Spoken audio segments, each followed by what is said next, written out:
Hello, this is Shane Gibson with RackN, and today we'll do a quick video demonstration of applying firmware and BIOS configuration management through workflow process with RackN plugins and content. Today we'll be operating on Dell hardware, and we are operating on machines hosted in Packet today. We'll be using Dell BIOS 0 and Dell Firmware 0 machines for our demonstration machines.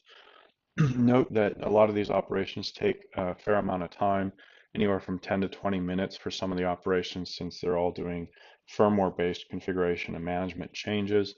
As a consequence, we'll be forwarding through a bunch of sections of the video to move through things as quickly as possible. To start with, we're going to demonstrate BIOS configuration setting.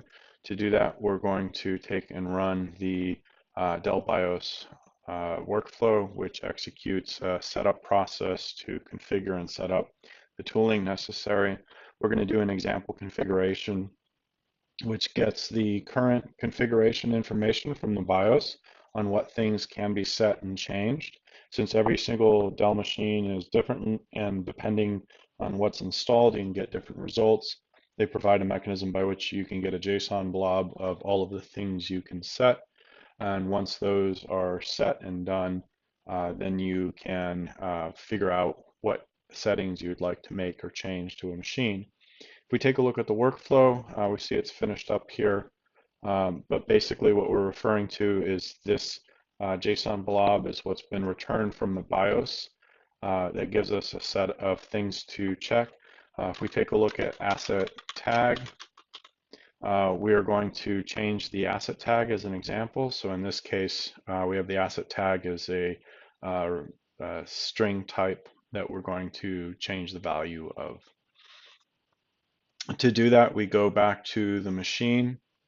On the machine, we will add a new parameter, and the new parameter will contain the BIOS. Oh, I got lots of parameters here. So we do BIOS target configuration is the parameter type, and then we add in the asset tag type to add to the machine, and that is set with this value, asset tag. We're going to set the asset tag to fancy asset tag. Add that. Oh, we already got that added. Save that. Let's go ahead and go back to the machine and verify the parameter setting. Here is our BIOS current configuration that was written to the machine object for reference. And then here's the new BIOS target configuration. We want to set the asset tag value. So we go back to our machine. We're going to reset the workflow, clear the workflow rather, to be more accurate. Since we are making changes, we want to start from a clean set of workflow. And then we go ahead and kick the process off again. And it's going to run through the same exact steps, but this time, since there is the parameter applied with the BIOS target configuration, it'll work through the process in applying that, and we should be able to see it come up. If we do a search again for asset tag, we'll see that it's set some values here, some JSON operations and values to actually configure the asset tag setting. You'll also note we were connected via SSH to the machine. That connection was closed as the machine was rebooted. Now the machine is going to go through its process of applying that through the Dell lifecycle controller and updating the BIOS settings, and that can take a significant amount of time. When we come back, I'll show that setting to you. Okay, our machine has completed rebooting, and we can see that it's finished because the job runner has come back up from non-runnable to runnable. We booted back into Sledgehammer, and the stage BIOS configure example has completed its tasks that have completed. So if we take a look at the Dell BIOS 0 machine, and we take a look at the last job log on that, here is our last job log that we had kicked off previously. And if we do the asset tag here, we can see that our asset tag returned back now when the job reran with our fancy asset tag, which has been applied to the machine as the asset tag.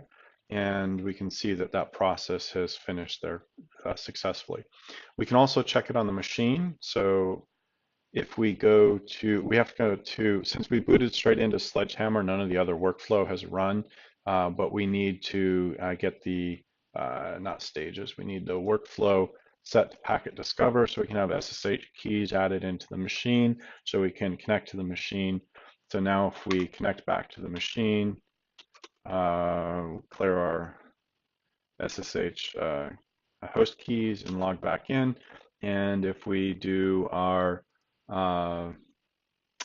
IPMI tool commands that will show us the asset tag on the machine, we'll see that now the asset tag has been set to fancy asset tag and thus completes setting a BIOS configuration value. Remember that this is just an example value that's a relatively safe one to set, but all of the values that are available in the BIOS are available to be controlled in this manner. Okay, now that we've completed the BIOS setting configuration, we're going to jump into the Dell firmware process. And then the Dell firmware process, similarly to the BIOS configuration, we're going to simply execute the Dell firmware update workflow. The Dell firmware update workflow will by default bring a Dell machine into compliance with the latest shipping version of the firmware. We can set a parameter value that will define which block of firmware to apply to all of the hardware components within the Dell system. In this case, we're going to go ahead and let it just do the upgrade to the latest process. As part of the workflow process, it'll go through and set up the flash discover, set up the Dell DSU utilities, and then it'll start the Dell firmware flash process. And if we take a look at it, we can see that it's kicked off already, and it's starting to do all of the DSU install pieces, which can take a few minutes as it does the mirror process. What I'm going to do is go ahead and jump over to a completed version.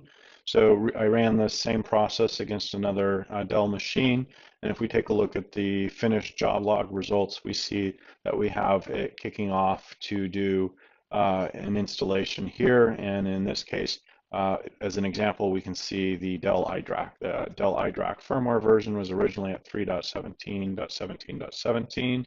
Process updated the firmware to 3.21.25.22, and all of the various components, we can see that it's gone through and updated various versions of all the different hardware components in the system. And that's it. It's pretty simple. Aside from setting a parameter value to define which version of firmware you either want to upgrade to or downgrade to, and then running the firmware utility workflow, it's relatively easy to do.